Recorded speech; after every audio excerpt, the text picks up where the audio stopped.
Welcome to another episode of Finding the Seams. I'm Rick Bucher. That is Brendan Haywood. Once again, very well hydrated. The man comes prepared. There's no doubt about that. And right before we came on, is my camera good? How am I looking? You're looking sharp. Hey man, I appreciate you. Make sure my bald head ain't shining. That's all I gotta make sure my bald head ain't too shiny. So I have a question for you. When did you start shaving your head? Hey man, first off, don't ever ask nobody that don't got no hair when did they start losing. It's personal. It's a touchy subject. I framed it that way purposely. I didn't say when did you leave it. I just said when did you start to shave it. It could have been a personal choice that you thought I got that Kojak look. That's the way I'm going to roll. Hey, listen, no one ever really chooses the bald head. In the 90s, Michael Jordan made it cool. You had guys like Chris Webber in the Fab Five. They made it cool. But for the most part, nobody chooses the bald head. The bald head life chooses you. And about my late 20s, the bald head life chose me, man. It was one of those situations where you got to leave things before they leave you. Yeah, get ahead of the posse. I agree with that 1,000. Make it look like it was a choice as opposed to. They knew it wasn't a choice. People knew it wasn't a choice. Well, you wear it well, my friend. You wear it well. All right, let's get right into it. Feel kind of, I don't know, a little off having this conversation about a podcast by someone else, but this is a unique situation. This is a new podcast that Max Kellerman and Rich Paul, the agent for LeBron James and the head of Clutch Agency, has just started, and they came out with a bang.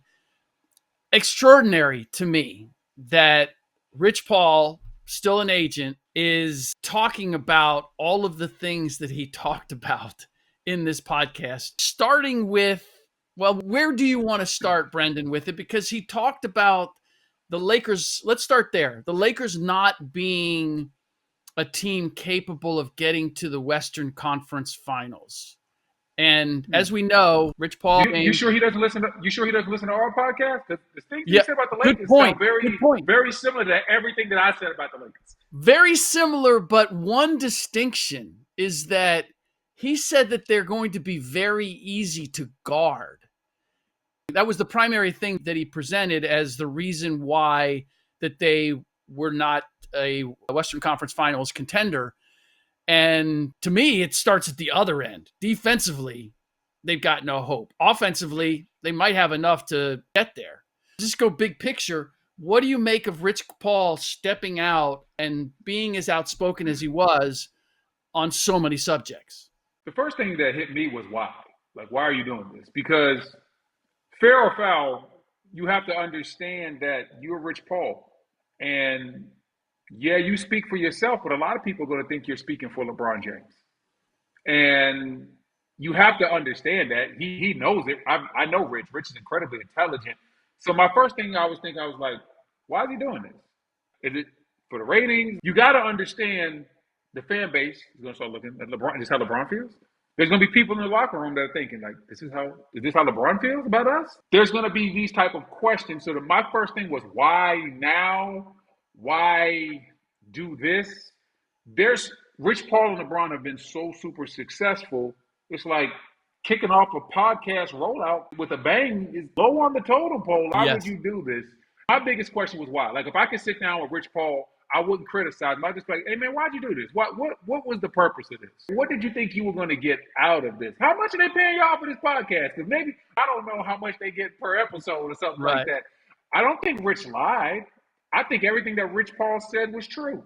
The Lakers, to a certain degree, you're never going to be easy to guard when you have Luka, but you understand they're only going to play one way. There's not going to be a lot of ball movement. It's going to be one guy dominating the ball. And everybody's going to know where it is, so we know where to tee off at defensively. He said the Lakers struggled with length and athleticism last year in the playoffs. They did. They'll struggle with it again this year, too. So I agree with his premise of why the Lakers probably won't make it to the Western Conference Finals. I'm just wondering, why did it come from you? Yeah. You know why? Why? He didn't read the script. He's not reading the script.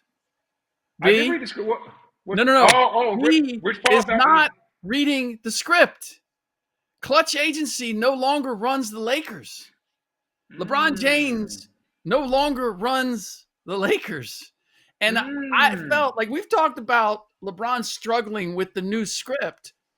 Rich Paul is Hey, struggling with the new I script. got to take a sip on that one. I got to take a sip on that one. I'm telling you, he's struggling with the idea that you don't get to decide whether Austin Reeves is coming off the bench. The audacity That's of some, crazy. That's crazy that he said that. That's crazy. among all the other things, like LeBron's not going anywhere. 29 teams would like to have him, but his contract's too big and all that. There was a day where when Rich would say that, I'd say, you know what, Rob Pelinka's getting his marching orders from Clutch Agency and Rich Paul. This is how it rolls because this is what LeBron James wants. That's not where we are now. He said they would be best suited if LeBron was playing pick and roll with Luka. That's false. That's false. And I'll tell you why it's false. A LeBron Luka pick and roll is going to end up in a switch in an ISO.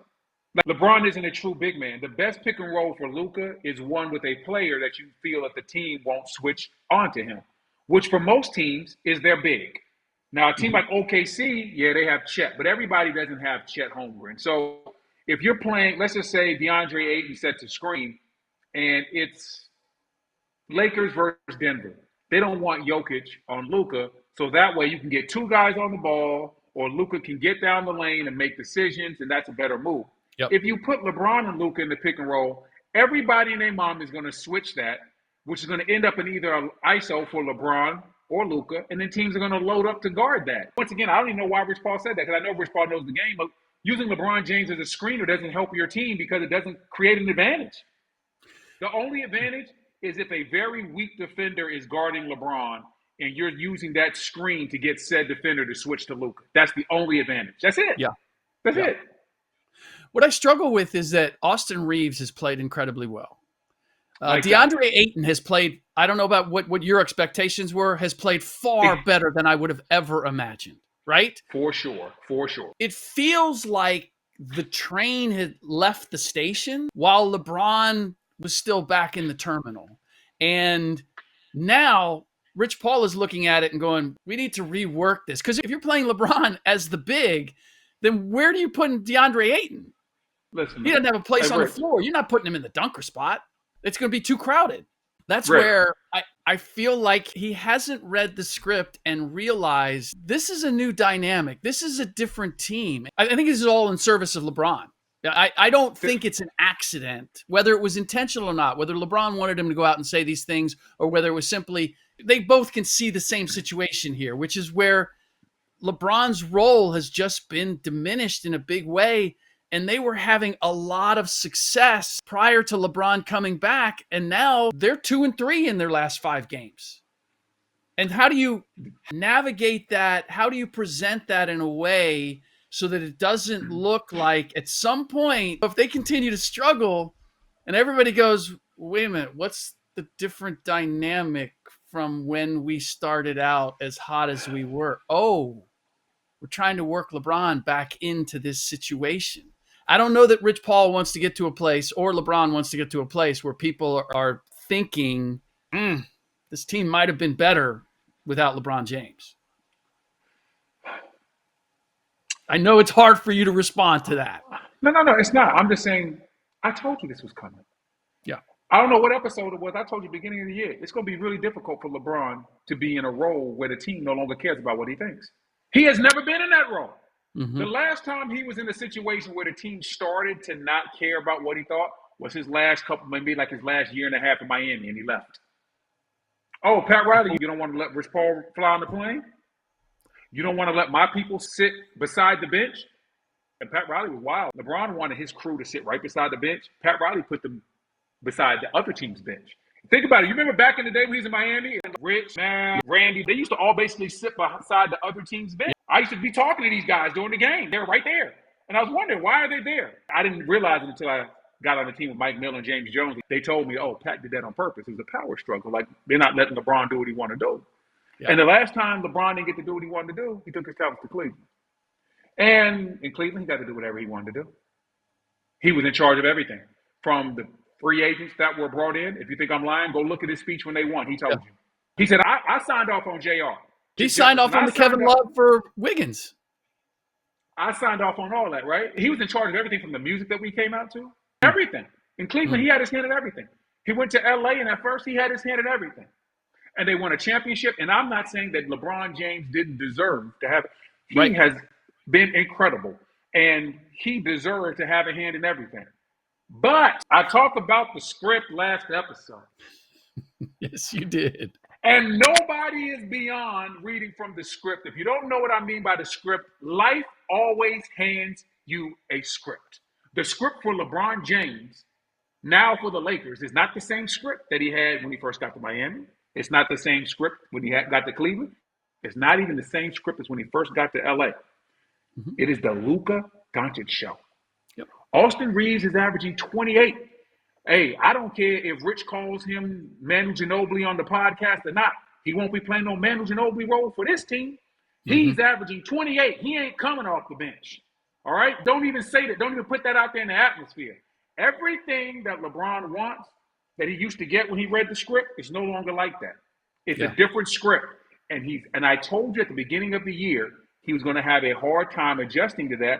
This is going to be the first time in his life. They don't care you think when he was playing AAU? Yeah, they cared what he thought. When he first got to the league, they cared what he thought. Now the Lakers are looking around like, yeah, you here, but it's the Luka show. Yeah. So when was the last time LeBron played on a team where somebody, this dude better than you? Like, when was the last time he's on the team where like, yo, this dude is definitely better than you? Yeah. And all that, so he's better than you, so he's going to get the ball. He's going to dictate when you get the ball. Oh, yeah, this other kid, we ain't going to say he's better than you, but he's having a great year. He's a bigger part of our future than you when we talk about Austin Reeves. LeBron's never had to sometimes be third in the pecking order, wondering when he's going to get the rock. This is a culture shock to him. This is different. And I knew it was going to be a hard time for him to adjust because he's not used to it. It would be hard for anybody, not just LeBron. That's no diss. Sure. It would be hard for anybody. And it's very weird to see how it's playing out because I'm actually shocked that Rich Paul went on the podcast and said all this, because of the dynamics it can have on a team and the locker room, because LeBron is still a leader on this team. I don't know what type of person Austin Reeves is, but if Brendan Haywood's last name was Reeves, I'd be looking at LeBron crazy today. Oh, so you think I should come off the bench, huh? Yeah. Oh, your representation thinks Desmond Bain better than me, huh? Oh, your representation thinks Norman Powell is better than me, and Norman Powell's having a great year. But if I'm Austin Reeves, that's how I would feel. Like, oh, okay. Okay, and the reason why that's important is when things like that get to people and then you try to be a leader, they look at you like, yeah, whatever. Yeah. Depending on what type of person they are. Now, maybe that might not happen, but there's a lot of guys, whatever.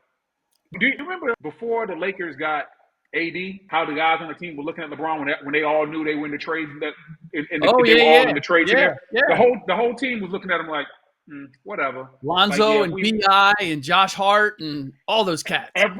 Everybody knew what was going on. And so it's the same situation here. It's like, oh, your representation don't think we're good enough to win. They think Austin should. What's that? He doesn't have the juice anymore. Ooh, speaking of back then, he had the juice. So those guys get ticked off. Who cares? They're moving out. I'm getting my guys in. But I'm going to say it again. He's not the only one not reading the script. Yeah. Rich Paul, you do not run the Lakers anymore. Bill Duffy with Luka Doncic and DeAndre Ayton. That's the new power dynamic there. This is what I struggle with in particular is watching the game, and we're about to get to their game against the San Antonio Spurs without Victor Wembanyama, is that when LeBron suddenly played in a couple spurts with energy and was getting out in transition and defensively was giving some effort, everybody recognizes what LeBron James was and that what he's being asked to do is so different, particularly at 40 years old. But I was like, man, that is impressive. I felt so good about LeBron James having the humility to play this kind of role that he's never really had to play because it's in the best interest of the team, because there is a new sheriff in town. And if you're going to contribute in a way, this is the best way you can do it. You get me fully behind that LeBron James at this stage, because that's, as you've said, that's not an easy turn. But this undercuts all of that. Recognize where you are, not only with LeBron, but Rich Paul, because of what you said. None of this is a positive. It creates discord in the locker room. It looks like a disconnect. I feel worse about where the Lakers are now than I did before. As a result, just as a result of all the things that are said and the potential of what's going to come out of it. You know what we didn't talk about? Hmm.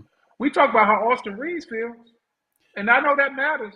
But boy, JJ how Luka Redick. got to be feeling? Nah, how Oh, Luka got Luka to be too. feeling? Yeah, for sure. Luka's got to be like, oh. Yeah. So Yep. that's how you feel, huh? Like, man, listen, they're questioning the culture of the team. Can they win? Should this guy be playing? When I say that's why Rich Paul shouldn't say it, because I automatically said they, like LeBron and Rich, Yeah. because that is how the public will perceive Rich Paul's comments, and Yeah. that is why Rich Paul, in my opinion, probably shouldn't have taken this route, unless there's some grandmaster plan to force LeBron James off this team. Okay, But but where are you going to go? I have no idea. He's going to have the same problems no matter where he's at. Yeah. And I don't even know what a deal would look like, because he's making $50 million and they would have to ship out $50 million or some form of worth of players to a team. It would be hard to trade him right now. It's going to be, like I said, it's going to be very, very interesting. We just saw them against the Spurs last night. No Wemby. Couldn't do nothing with De'Aaron Fox, Castle, none of them boys. And that's to be expected. Them young dogs are hungry, and they're moving like this. Yep. Man, listen, what you saw last night is a preview of what's going to happen in a playoff series. If they get matched up with anybody with any type of heat on the perimeter, dog, who do you really want to guard De'Aaron Fox last night? Who? Did you see that move that De'Aaron Fox hit Austin Reeves with? I was like, that's one of the moves you see, like, ooh. The move was so quick, I had to stop it and rewind it back to watch it 3 times to see exactly what happened. Like, yo, how did he make him go over there? There wasn't nothing over there. Like, it's just one of those things where Rich Paul was right. What he's saying about the Lakers is right. Yeah. The only thing is he's acting like Austin Reeves should be coming off the bench and LeBron should be a screener. Right. The problem is, I said it last episode, and I'll say it again. With this current version of the Lakers would be better off with a 3-and-D guy, a high-end 3-and-D guy at the small forward position, as opposed to LeBron. Yeah. They would be better off with somebody that doesn't need the ball except to catch and shoot and wants to do all the dirty work for said team. That is what they truly, truly need. And those type of guys aren't cheap. Ain't nobody trading them for a 40-year-old. Like, if you look at Minnesota, what's Buddy's name to play small forward for Minnesota? He was killing the Lakers last year. I can't think of his name off the top of my head. No, small forward. Oh, Jaden McDaniels. That style player is who they need. 6'8", 6'9", size, length, versatility, knocks down to 3, defends at a high level, like gets after it, can drive to the basket, dunk on. That's what they need. Like, if you got Luka and Austin Reeves, you need a Jaden McDaniels type. Maybe not Jaden McDaniels. He ain't going to be cheap. But you need that type. Yeah. And Rich Paul and them guys, they can spin it however they want to. But this was a bad look, in my opinion. And the problem isn't Austin Reeves need to come off the bench. It's the fit of where King James and this version of King James fits with this team. He was not wrong in anything that he said about the problems that the Lakers have. The problem is that his solutions are not solutions, and his solutions are biased. They're biased. Right, and they point the finger at everybody else. Are biased. Yes. Agreed. All right, so hold on a second. We're going to switch subjects, but I wanted to catch you off guard with this one, because I was watching a game last night, and I thought this to myself, and I wanted to catch you live and see what your reaction is. I wanted to look you in your eyeballs. Yeah. I'm watching OKC. Me and my son are watching OKC play. And this got to be about the 10th time this year we started watching the basketball game with OKC, and we have turned it off by halftime and started watching something else because they are dog walking somebody. Mm-hmm. Dog walking them. Mm-hmm. And everybody's like, man, can this version of OKC, can they catch the Golden State Warriors? Can they be better than that team? I'm here to tell you right now, they are way better than the Golden State Warriors team. That Golden State Warriors team that won, what was it, 73 games? Wait a minute. So the 73-9 team, they're way better than that team. Yes. Are they way better than the KD teams? Yes. Wow. I'm going to tell you why. I knew you were going to go there. I'm going to tell you why.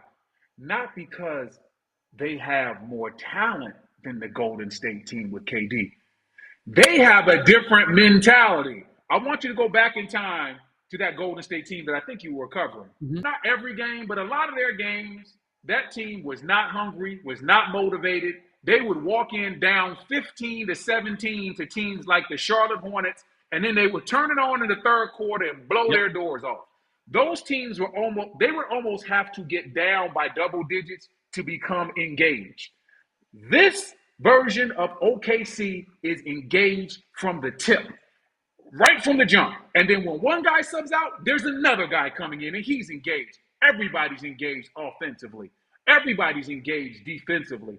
Defense, it is wing defender after wing defender after wing defender. It's like I'm watching them pressure the ball, and even their best player defends. Like this version of OKC is the hungriest team I have ever seen after a championship.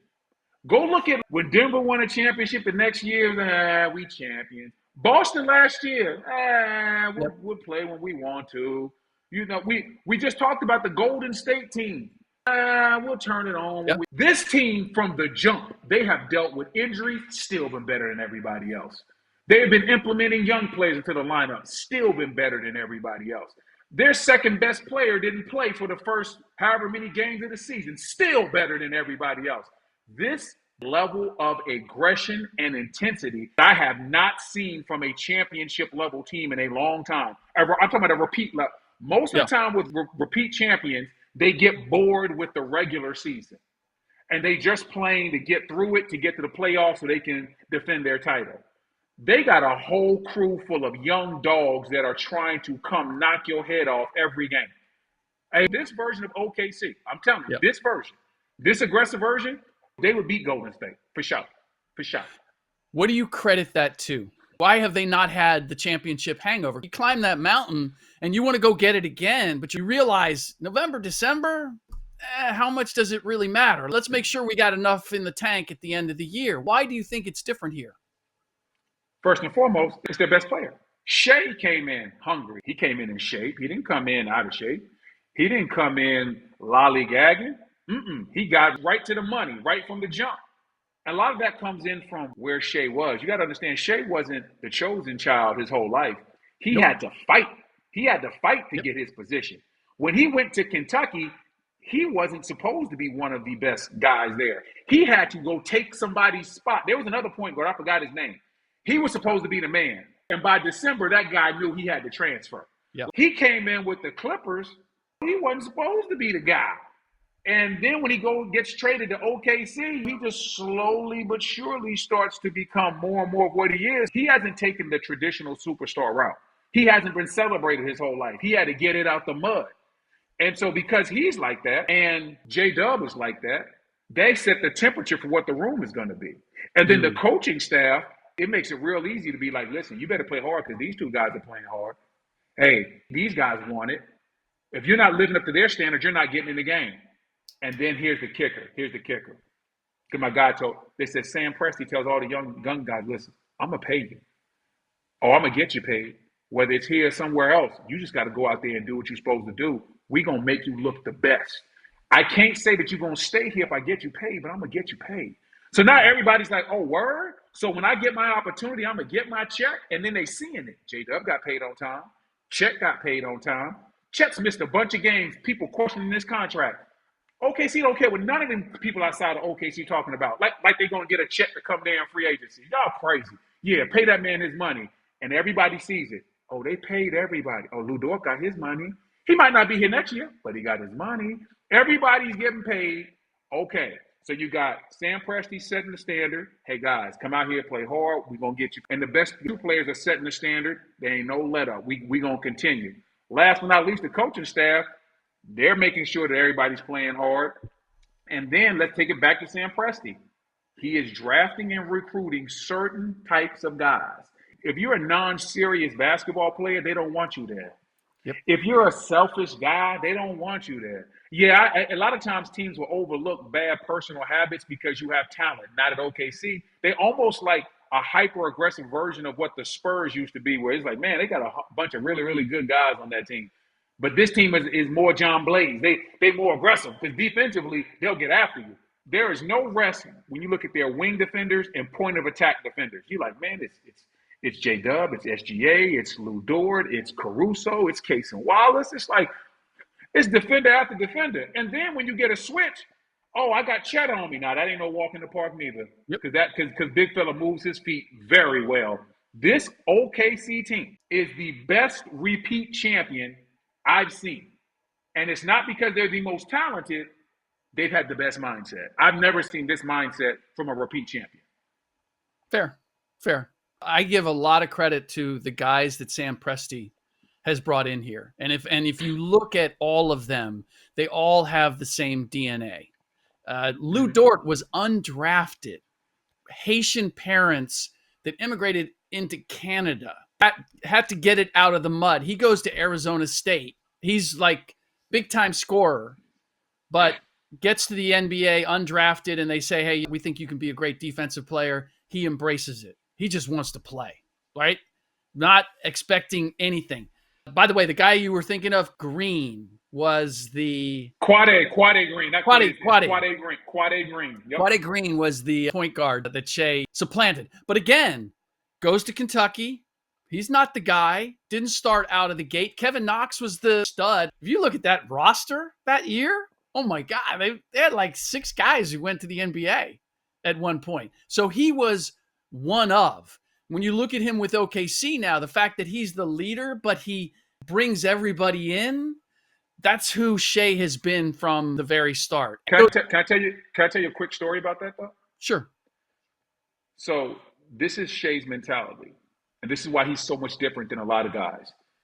Shea originally committed to Florida. He committed early to Florida. People don't know that he was supposed to go to Florida. But he started seeing that all of the best NBA players, or a lot of them, were going to Kentucky.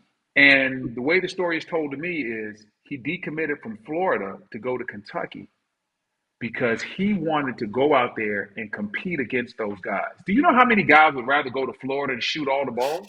And be the guy? Do you know how many guys would rather have it given to him? He went into a situation where he knew it wasn't going to be given to him. He went there because the situation was going to be hard. Hold on, dog. Do you know how many guys, young guys, they don't want the situation to be hard. They want the situation, hey, when I come here, I'm guaranteed a certain amount of minutes, a certain amount of shots, a certain amount of luxury. Like, no. Shea said, you know what? I know this team got about 5, 6 NBA players, but I want to prove that I'm one of them. And I'm going to go there even though I'm not supposed to be a starter. I'm not supposed to be a top 5 pick. I'm not supposed to be this, that, and the third. And I'm going to prove what I am. And by the time he left there, everybody knew he was the best player on their team. That is a different mindset. Somebody asked me, who would I take in the NBA over Shea? And I said, nobody. They said, well, what about the way Luka's playing right now? I said, no disrespect to Luka. He's a dog. But what Shea has from an intangible standpoint, it is very hard to find a franchise player that's built like that. Yeah. Like, there's a lot of franchise players that are cold on the court. Work hard, humble, humility, wants to be the best all the time, wants to continue to work, wants to be a leader, wants to be on time, wants to be challenged. He's the Steph Curry, Tim Duncan from a mindset standpoint, of superstar players. And that definitely is one of the main reasons why this team is so good. Yeah. I'm glad you referenced Tim Duncan, because that's what I feel Sam has done is he's replicated what they had in San Antonio as far as culture. He's went and got all these guys that are all guys who are hungry and feel like they have something to prove. I was just going down the list. I was thinking about all these guys. Chet went to Gonzaga. He could have gone anywhere. He went to Gonzaga. Why? Because he knew that Mark Few was going to teach him the game. And they had a great group. It was all about basketball. Jalen Williams, Santa Clara. Like, we already talked about Shea in terms of what he was. A.J. Mitchell, UC Santa Barbara. I don't understand why teams don't pay more attention to this, because I do believe that the chemistry and the character of guys is so vital that it can't just be about talent. And I see too many teams that are just built on talent and then the idea that we can fix them or we can change them. I understand why that happens, though.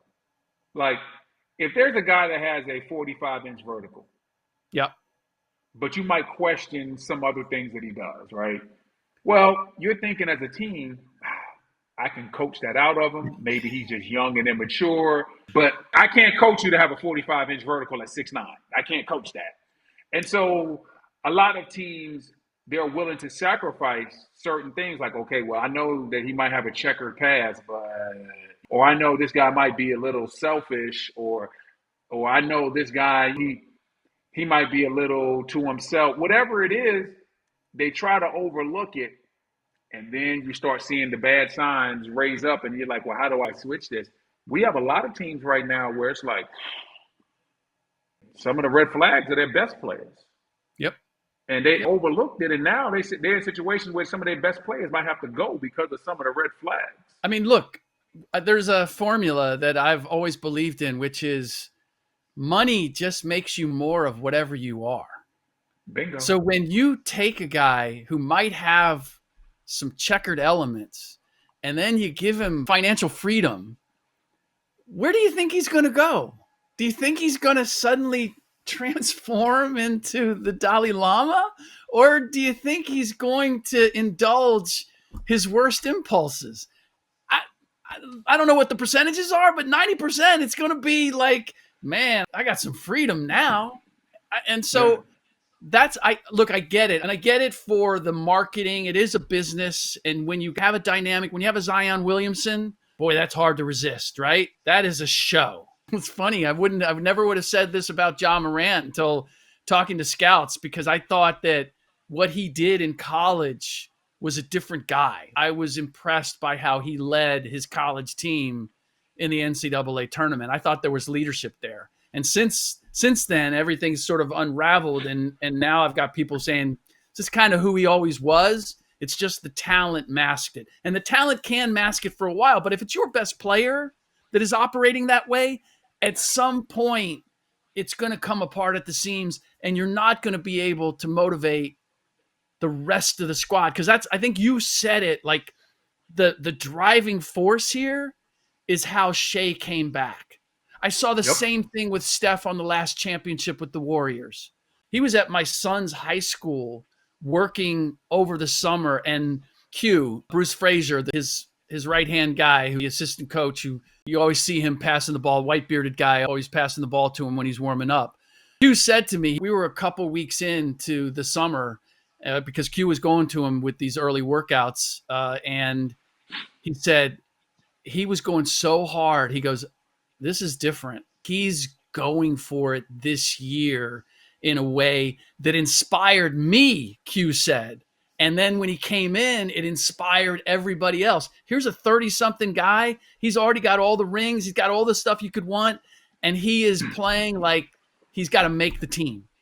And you can't put a price on that. Like, nope. That's the guy I want as my leader. And I've heard it said many, many, many times, and this is just more proof of it. Or if you want to win a championship, your best player has to be your hardest worker, or certainly one of your hardest workers. Otherwise, I don't care how much talent you have, you're not going to get there. Agreed. All right. You worked the Illinois-Ohio State game. And part of our thing here at Finding the Seams is being able to find the nexus between the college game and the pros. And so there's a guy that Brendan Haywood, part-time scout for everyone in the NBA, saw. Tell me a little bit about our guy Keaton Wagler. So first and foremost, if you're an NBA fan and you haven't been watching college basketball, please go watch college basketball this year. College basketball is back. The talent is there. The games are a lot better. I have different reasons for why I believe that is. First and foremost, this freshman class is like that. And yeah, you're going to hear about Cam Boozer, deservedly so. You're going to hear about all these other, Caleb Wilson, deservedly so. But then you got some other guys. I was watching Illinois. And when I was scouting for the game, I was like, yeah, that kid kind of looks pretty good. He bounced off the screen a little bit. And there's a guy by the name of Keaton Wagler. 6'6", 180-pound, point/2 guard, combo guard. Just had 23 points at Ohio State. He plays on and off the ball, makes very good decisions. Kid only had 2 big-time offers. He was like the 155th or 150th ranked prospect coming out even though all he was doing was winning state championships back home. Like, I don't understand how this is possible, but Keaton Wagler has a skill set. One of my friends is a scout, and he was at the game watching specifically this kid. I think this guy's going to be an NBA talent. But if you're going to keep your eye out for an underrated freshman, Keaton Wagler from the Fighting Illini is very talented. Matter of fact, I got their game also this Saturday. I'm calling their game. They're playing Nebraska. Both those teams are ranked in the top 25, and that's going to be a very good game also. What time is that game? Because my daughter has a game, and I'm going to that. It's 2 in the afternoon. They play at UC Irvine. When is your game? Because I want to tune in. I want to not only see Wagler, I want to see Brendan Haywood working the microphone. I haven't seen you do a college game in a minute. This game is 4 p.m. Eastern time on Peacock. All right, so that's beforehand. I might be watching on my phone. I'm going to check your boy out. We'll try to make it happen. I'll check your boy. By the way, last thing before we go, just because we got the NBA Cup, we got the Final Four, we got the 4 teams going to Vegas to play. And maybe it's the broadcast or whatever, but it's always like, hey, you're going to Vegas and da-da-da-da. And I'm thinking, with the lives that NBA players have and the resources that they have, how special is a trip to Vegas for an NBA player? It's not special at all. It's an NBA player. Some of these guys are flying on private jets to Milan in the summertime. You think they care about going to Vegas? Seriously, like, hey man, we got guys that are renting yachts in the south of France. Like, the NBA players make a lot more money than even when I played or back in the day in the 90s. Role players make $20 million now. Role players fly private. Okay, so like this, you're going to Las Vegas. Like, okay, that's cool. Like, it's not a big deal. So here's the question I have for you before we sign off. Rui Hachimura, I just caught a clip of him talking about the $500,000 that he was either going to win or he could win. I forget what it was, but it was $500,000. And he was like, yeah, I was thinking I'd put it on black. And then I got nervous. And I was just thinking, for the average person out there, just kind of rolling $500,000 just to see what would happen is just so foreign to anybody else's life. Now, you made good coin in your day in the NBA. What does $500,000 mean to you in today's world? Do you have the same kind of, yeah, I could roll the dice on that. Maybe I turn it into, $500,000 into $5 million. Who knows? It could happen. Man, I'm from Greensboro, North Carolina, man. I went to Dudley High School. If you didn't know, Dudley High School was the poor high school in Greensboro. $500,000, it's still $500,000. Okay, that's what it is to me. All right, there is never ever. Now, do I look at it differently as far as if I have $500,000, I'm looking at what I would invest in. I would look at it differently from that aspect. But putting $500 on black just to gamble? Heck no. Now, come on, man, my mom is 83 years old and uses a walker. She would use all the strength left in her body to knock me the hell out if she figured out I rolled $500,000 on some gambling, on a roulette game. Nah, man. There's some people that might not make $500,000 their whole life. Like, I'm just going to roll it on black? Man, never. Yeah. Never, Rui Hachimura. Never. All right. That's crazy. We will end it. We will end it there. B, have a great week. I wish I would. Look forward to. Look forward to catching you. This is a working man. He's gonna be. Where's the game? Where's the game you're doing? Where is it? The game's in Champaign, Illinois. Okay. My man is gonna be flying commercial to Champaign, Illinois. There's no straight flights. I got to take a connector, which I never do. If I have $500,000, extra $500,000, maybe I'll get I fly private. But a little peak. There's no straight flights. This is how you know you're a bougie NBA player. Like, I got my flight info. I was like, hey, my man, I don't really do connectors. What's going on? He's like, bro, you flying to Champaign, Illinois, not Chicago. Where do you think you're going? There's nothing but connectors, bro. What are you talking about? Yeah. I guarantee you that's going to be a small plane too, bro. Yeah. And a lot of people clamoring to get to Champagne. I'll tell you that. Yeah. Amen. All right. B, until next week. All right.